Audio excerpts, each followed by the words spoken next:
Welcome to KCRG TV9's Our Town Special.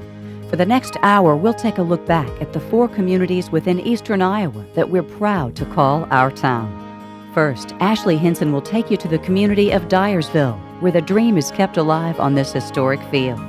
Then off to Mount Vernon-Lisbon, where Claire Kellett travels the Lincoln Highway between these 2 communities, hoping to make a joint identity. Next, Bruce Auney joins us in Amana. This historical community is still a large tourist destination for people in and around eastern Iowa. Find out what makes it so special. Our tour ends in North Liberty as Beth Malicki visits a gathering place for this growing community. Let's get started with Ashley Hinson, who is in our town, Dyersville. Becker Lane Organic Farms is located just outside of town, and it might look like any other farm, but it's actually quite unique. This farm has captured the attention of chefs from coast to coast. We're a rare commodity. We really are. So that's an increasing asset that I can take abroad and say, hey, I'm a farmer from Iowa. People really, their eyes open up wide and say, wow, you know, I'd like to try that pork. You're a farmer from Iowa? That's amazing. I've never met a farmer before. Jude Becker is just as rare as his acorn-fed pigs. After graduating from Iowa State University, he decided to continue the family farm. On the right hand, you have what I call the gestation pasture, and that's where the sows or the mother pigs are living during their pregnancy. So we give them lots of space. The pigs on the Becker farm live in large, open pastures, free from hormones and antibiotics. These pigs are certified organic. It's Iowa, you know, but we have these pigs inside these white steel buildings, and you don't see pigs living outside, so it's kind of a reinventing, you know, something we've already known.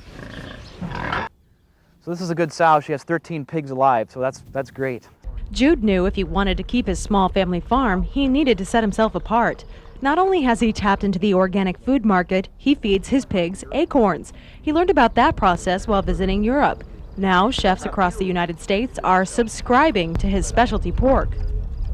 Mario Batali has got 2 acorn pigs. We've got the Viceroy in Palm Springs, Manhattan Beach Country Club.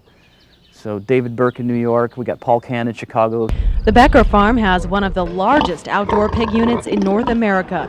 Becker says independent testing shows their pork is better quality and tastes better than non-organic pork. Traditional artisan farming methods go back for generations. So since I'm the 6th generation on this land, it's important to me to try to carry on with the traditional ways.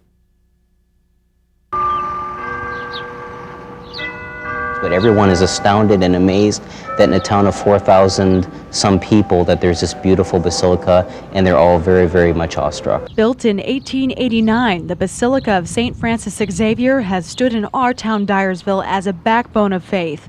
The entire community came together to build the church.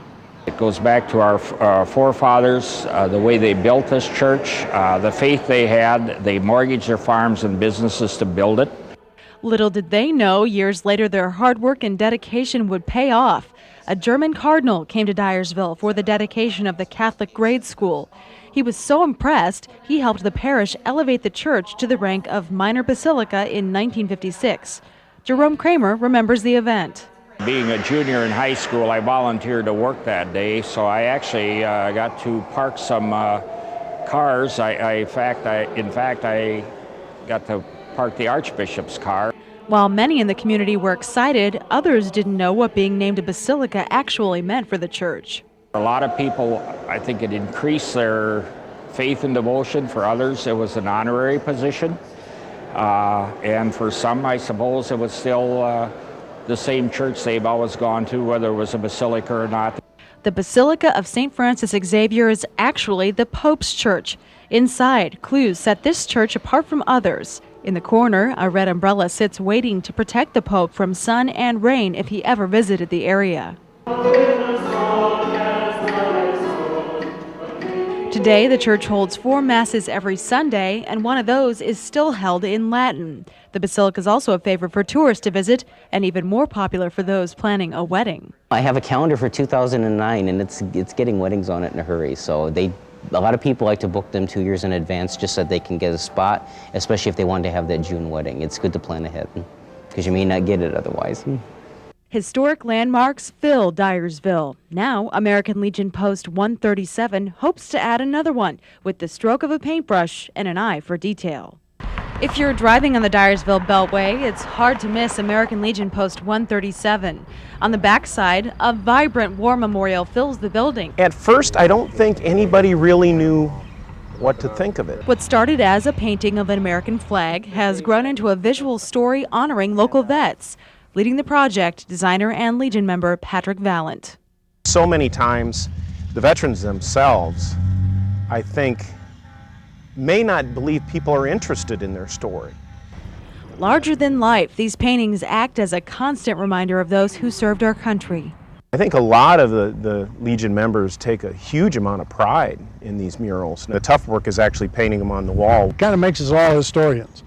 Nobody likes history until they're a part of it. Every time I watch Forrest Gump, I think, oh my God, I was there. The power of these walls fills many with emotion. For Korean War veteran Virgil Knipper, he doesn't say much about the past. Instead, his eyes really tell what he's feeling. He's thankful their stories are not being forgotten. There was good times, a lot of bad times. The veterans of Post 137 are proud of this mural and of the two men who have dedicated their time to completing it. He's talented, very talented. It's really beautiful and attractive, and I really love it. What he does is good, and we're awful glad to have him. And soon another story will be told. Patrick already has designs ready to honor the World War I vets who founded the post back in 1920. The Field of Dreams baseball field has become much more than a Hollywood memory. It's an American icon. And thanks to a lot of hard work by a lot of people, this field continues to make dreams come true, as it has for nearly 2 decades. Whenever the dew gets off the grass is when you can start cutting. And it's fun work. I really enjoy being on the tractor, lawnmower. It's not a common job you'll find in rural Iowa, maintaining a baseball diamond in the middle of a cornfield. But for Field of Dreams owner Don Lansing, this is his summer job. After the first couple of years, I knew it was going to be here for a long time because it means so much to people that come. Nearly 20 years after Hollywood hit the small town of Dyersville, thousands still come to see the field today. For many, coming to the field has been a lifelong dream, and today, David Higgs and his son are sharing that dream together. This is such a beautiful park, such a beautiful place. Good job. You know, I can just picture Shoeless Joe and some of those players out here playing ball, and the natural beauty and the peacefulness. It brings back a lot of good memories. Memories kept alive with countless hours of care and dedication. that, you know, as one of the few kids in the world that got to mow the Field of Dreams. So that'll be a good title on my resume there, I think. But I probably won't even go into a line of business with landscaping, so it probably might not help at all. Gives you a sense of pride. I really like to see people leave and tell me that it looks good. And it's that sense of pride that'll keep these dreams alive for generations to come. And so long as I enjoy it and people enjoy it, I think it's going to live forever. I said, see, it's round. And a little boy looked at me, he was only about 5 years old, he said, round, round. He knew the concept of round, but his round wasn't quite like that. Joan Kramer has been giving tours at the Dyers-Botsford Museum for over 5 years now. She's an expert on local history and loves sharing her stories with anyone who visits. A lot of people say, oh, I've had this, or I remember this from my grandparents, and it brings back memories. The Dyers-Botsford Museum is filled with local memories. It was built by the founder of Dyersville, James Dyer. Dating back to 1850, Dyer lived in the home for only a year, later selling it to the Botsford family, whose descendants inhabited the home for over a century. Well, I enjoy it. You know, you learn something from it, people who come through all the time. To see the most impressive collection in the museum, you'll need to go upstairs. Over 1,000 dolls are packed on display. Down there's Tidy Dighty's Sunshine Family. Also in the collection, Raggedy Ann, Cupid dolls, and even John Wayne. And then another lady came through and said, I have the Beatles. I'll tell you how valuable those are. Most of the dolls were donated in 1988 from a mother and daughter living in Cascade. Over a span of 40 years, they collected the dolls. Like many other items you'll find in the museum, the dolls were donated for others to enjoy. Doesn't matter. They don't have to appreciate it all. They may not care about dolls. They may not care about old equipment that was used in kitchens and farms. But if they appreciate just one thing, that's kind of the goal. Coming up as TV9's Our Town Tour continues, find out why Bauman's clothing store attracts regular customers to its basement. And later, the TV9 sports team takes its annual tour of our town.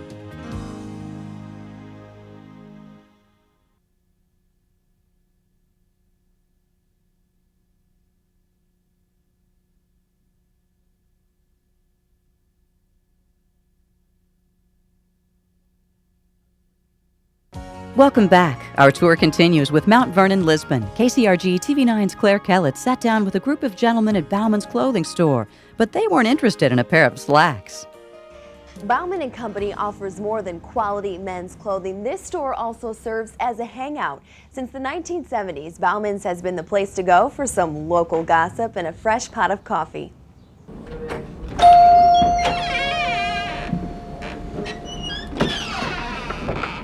I saw the odds they had.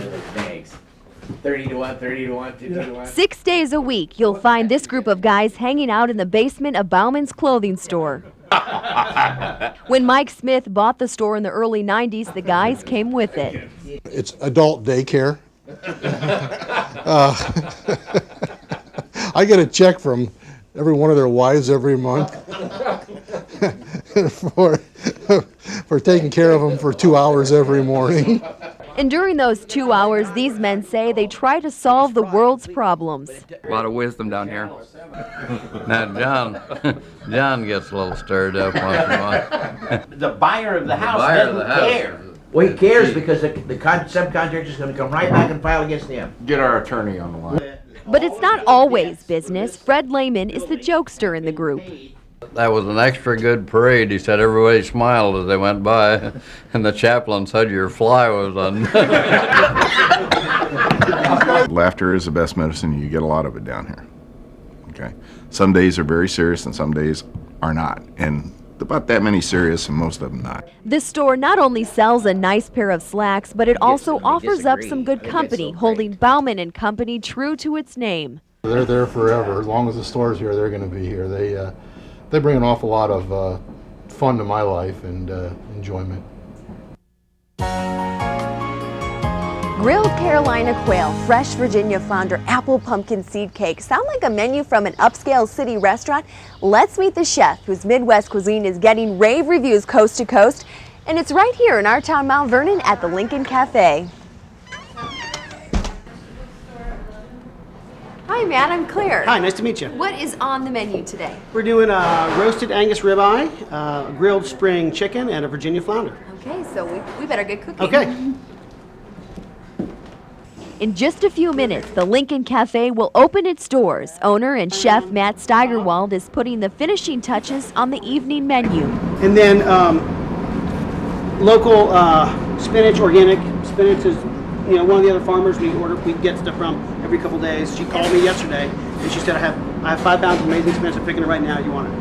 Matt uses area farmers to supply his restaurant with locally grown produce. Like a painter on a canvas, Matt blends together a mix of rich flavors to give each dish a unique taste. I like eggs with steaks. I don't know if it's a breakfast thing but I really like eggs and steak together. 3 different entrees are prepared every night. Before the food makes it to the customers, the staff learns about every dish. Originally from North Carolina, Matt came to the area 7 years ago when his wife found a job at Cornell College. Shortly after moving to town, he purchased the vacant Mount Vernon Cafe, transforming it into the popular destination it is today. I think people do like to have this high-end, nice food in a very relaxed atmosphere. That has definitely become more the trend in dining anyway. So I leave it how it is, and it works for people. So you can come at night and get, this amazing entree that I'm looking at here, or you can get if you have a $5 hamburger or something, whatever. You kind of appeal to all taste buds, so to speak. Right. That was kind of the the way I thought of it when I opened it. Yeah. After having a bite to eat at the Lincoln Cafe, let's take a drive over to the town of Lisbon, where history comes alive through century-old journals. Burl O'Connor calls herself a delegator. She leads a team of volunteers at the Lisbon History Center. Our mission is to collect memorabilia, and that's been since 1990, and we have done a fantastic job of it. The problem is we didn't know what to do with the memorabilia. You know, we got boxes and boxes and boxes of memorabilia. But that doesn't stop them from collecting more. In fact, they encourage people to bring in old documents and antiques. We're real proud of that genealogy area out there, real proud of it. They've done a lot of work on it, but our circle's only this big, and our goal is to get this big. Hundreds of binders line the History Center's shelves. They do this so people can trace their family history. These binders here show different information about everything you ever wanted to know about Lisbon. She wrote it down. I don't know how this woman had time to do it. She wrote it on any type of paper that she could find. Known as the Emerson Journals, Helen Emerson documented everything that happened in the small town. Her journals go as far back as 1850. This here is Mrs. Emerson. She would send a letter to somebody with a bunch of questions, and she'd say, you know, what do you remember about the first settlers, or what do you remember about the mills? Emerson didn't use a traditional journal to document her interviews. Scraps of paper, napkins, and even magazine pages complete the collection. She talks here about Clyde Hoover, who was the town drivesman, and he had to haul chickens from the railroad station. Stored in boxes and held together by paper clips, the Emerson journals provide a rare look into the past. Volunteers and elders in the community are working to organize the collection. The hope is to connect some of her stories with different homes and businesses in the community. Our town, Lisbon, is home to Lloyd Table Company. This locally owned business is the product of one man's innovative ideas. The company started in his basement, and now his products can be found worldwide. In 1960, Dr. Lloyd Steffensmeyer moved to Mount Vernon-Lisbon. As a licensed chiropractor, he did not open his own practice. Instead, he opened a workshop. I just seen ways to make them more useful so it could be used with less effort. Dr. Steffensmeyer started manufacturing chiropractic tables while in college. On his own, he designed and made 164 portable tables as a student. Today, he has turned his talent into a worldwide business. We constantly get the comment that our tables last longer and cause less problems. Dr. Steffensmeyer comes up with many of the design concepts himself. Everything from circuit boards to the table cushions are made right here at Lloyd Table Company. We can control the quality better by doing them ourselves. His tables bring him around the world. Dr. Steffensmeyer will tell you he has tables everywhere but Antarctica. The Japanese buy more tables from us than other international buyers, but we sell a lot to Australia, New Zealand, Europe, South Africa. Lloyd Table Company produces 3,000 to 4,000 tables every year. Hydraulic tables continue to be the most popular. Some of the advanced models give customers a free range of adjustment options for the patient. Where the chest will elevate up and lower. Well, I just enjoy doing what I do, and I make the statement, I have worked in my life. I just enjoy what I'm doing. Located in the heart of our town, Mount Vernon, the Cornell College campus represents a rich history. As the only college university to be named entirely to the National Register of Historic Places, every building here has a story to tell. Now, every so many rows, usually 5, the bricklayers will turn the bricks. And the reason for that is that this is a double brick wall. Professor Richard Thomas taught at Cornell College for 40 years. During that time, he worked to write the history of 108 campus and surrounding buildings. The story as a whole is that here is a very important piece of American history. It's the history of how a small town and a small college have grown together.